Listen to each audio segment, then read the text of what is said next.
Alors, bonjour mes chers amis et bienvenue dans cette nouvelle vidéo.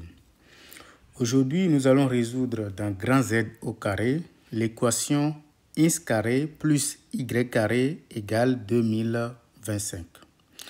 Et puisque nous sommes en fin d'année, je voudrais d'abord souhaiter à tout un chacun de nous une très bonne santé et beaucoup de chance dans vos différents projets. Nous allons résoudre cette équation en utilisant des méthodes élémentaires. On n'a pas besoin de beaucoup de notions avant de résoudre cette équation. Qu'est-ce que nous allons commencer par faire?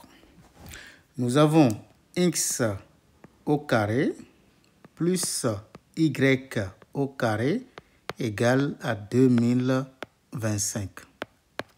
Premièrement, nous savons que x au carré, c'est encore égal à la valeur absolue de x au carré.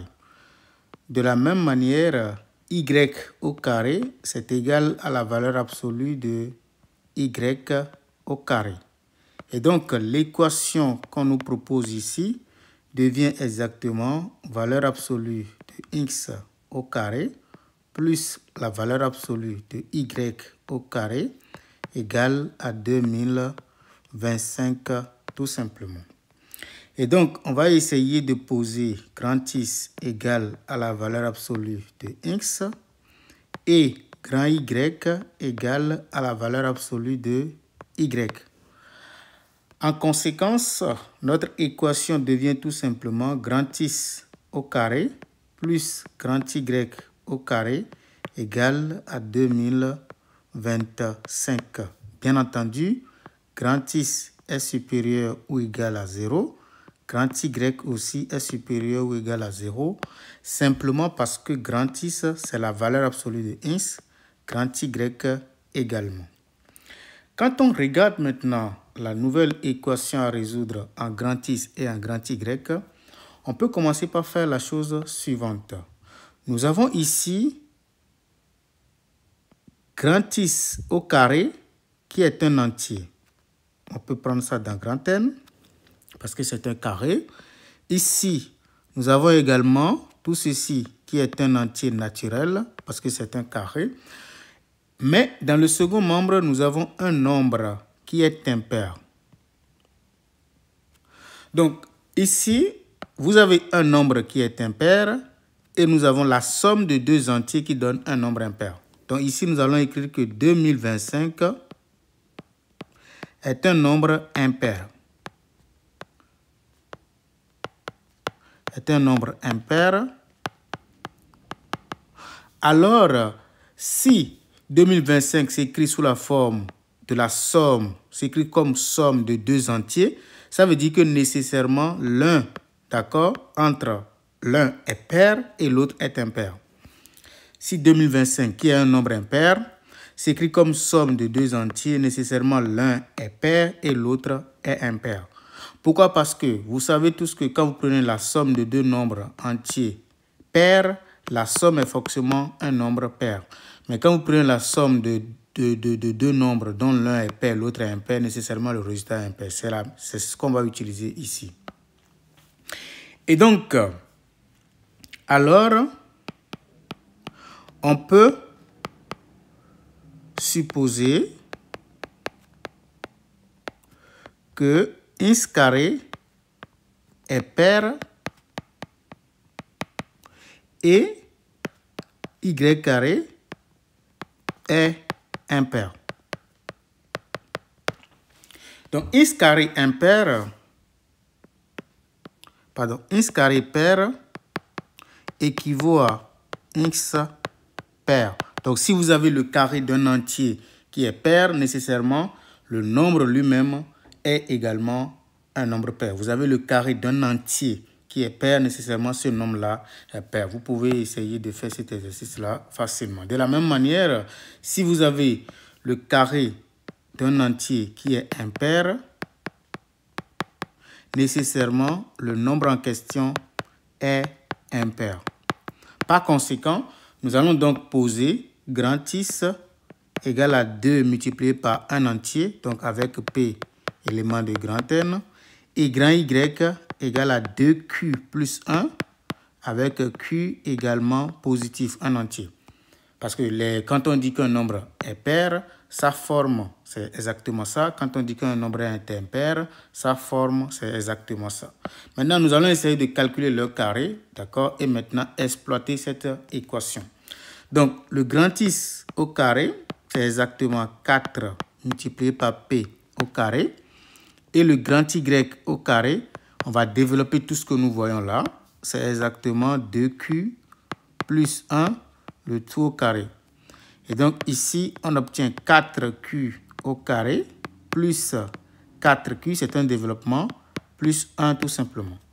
Maintenant, puisque nous savons que grand X au carré plus grand Y au carré est égal à 2025, on remplace, ça fait 4P au carré plus 4Q au carré plus 4Q plus 1 égale exactement à 2025. Ici, nous obtenons 4P au carré plus 4Q au carré plus 4Q encore égale à 2025 moins 1, ce qui nous donne exactement 2024. Maintenant, ici, ce qu'on peut faire, c'est de diviser par 4, par 4, par 4. Donc, si on divise par 4, on obtient P au carré plus Q au carré plus Q égale exactement, donc nous allons faire 2024 divisé par 4. On obtient exactement 506. Une remarque très importante, c'est très important ce que nous allons écrire maintenant. Donc ça fait P au carré. Ici, je vais factoriser d'abord. Plus Q facteur de Q plus 1 égale à 506 tout simplement. Mais ce que nous voyons ici, ça c'est un nombre pair. On se concentre au maximum. C'est un nombre pair. Mais ici, quand on prend Q multiplié par Q plus 1, Q et Q plus 1 sont des entiers consécutifs. Donc, lorsque vous prenez deux entiers qui sont consécutifs, nécessairement, l'un des deux est forcément un nombre pair. Quand vous prenez les nombres qui sont consécutifs, vous prenez 3, vous prenez 4, vous allez voir que 4 est forcément pair. Si vous prenez 112, 113, vous allez voir que 112 est pair. Donc, quand vous prenez deux entiers consécutifs, nécessairement l'un est pair et l'autre est impair. Par conséquent, le produit que vous voyez ici est un nombre pair. Donc, on fait comme ça. Ça, c'est un nombre qui est pair. Donc, quand vous voyez la somme de deux nombres qui donne un nombre pair, alors que ceci est déjà pair, nécessairement ce machin est pair. Ce n'est même pas compliqué. Il suffit de récupérer P au carré qui nous donne 506 moins tout ceci. Puisque 506 est pair, on retranche un nombre pair encore dans quelque chose qui est pair, le résultat final va être pair. Conséquence, ça veut dire que P au carré est un nombre pair. Et comme on le sait, si P au carré est pair, nécessairement P est aussi pair. Donc pour le moment, on va retenir que P est un nombre qui est pair. Très important. Maintenant, nous allons maintenant attaquer notre équation qui n'est rien d'autre que P au carré plus Q facteur de Q plus 1 égale désormais à 506. Donc, nous allons essayer d'écrire ça sous cette forme-là. Ça fait Q au carré plus Q égale à 506. On va essayer de faire quoi exactement? On va essayer d'utiliser la forme canonique ici. Ça veut dire quoi exactement? Je vais l'écrire sous la forme d'un carré. Donc, je vais regarder ça sous la forme Q au carré plus 2 multiplié par, puisque ici j'ai Q, multiplié par 1 demi, multiplié par Q. Parce que ceci, vous voyez, c'est exactement Q. Donc, je vais ajouter le carré manquant, c'est-à-dire 1 demi au carré, que je vais automatiquement retrancher. Ça me permet d'avoir la forme canonique égale exactement à 506. Mais les trois facteurs, les trois termes que vous voyez là, peuvent nous permettre d'écrire quelque chose au carré. Donc, ça fait Q plus 1 demi. le tout au carré égale exactement à 506,25. Pourquoi? Parce qu'on envoie ceci de l'autre côté. Ça fait exactement 506 plus 1 quart. 1 quart, c'est 0,25. Quand je l'ajoute, j'obtiens exactement 506,25. Donc, on va récupérer Q plus 1 demi, le tout au carré, qui nous donne exactement 506,25 moins P au carré. Mais puisque ceci, c'est un carré, il est naturellement positif, donc on va mettre ceci. Par conséquent, nous obtenons tout simplement que 506,25 moins P au carré est supérieur ou égal à 0. Donc, on obtient 506,25 qui est supérieur ou égal à P au carré. Comme c'est des quantités positives, on va simplement dire que la racine carrée de 506,25 est supérieur ou égal à P, parce que P est positif. Donc, on obtient alors P qui est inférieur ou égal à 22, d'accord, quelque chose. Donc, P est un entier, ça veut dire que P est inférieur ou égal à 22. Donc, nous avons au total, en quelque sorte, pratiquement 22 nombres à tester. Mais, qu'est-ce qui est bon dedans? Nous savons que P est un nombre qui est pair. Donc, nous allons dire que P appartient à l'ensemble 0,2, après 4, après 6, ainsi de suite jusqu'à 22. Donc, je pense que ça fait exactement 11 valeurs que nous allons tester qui ne sont pas vraiment trop nombreux là, parce que l'expression que nous avons ici, ce n'est pas une expression qui est difficile.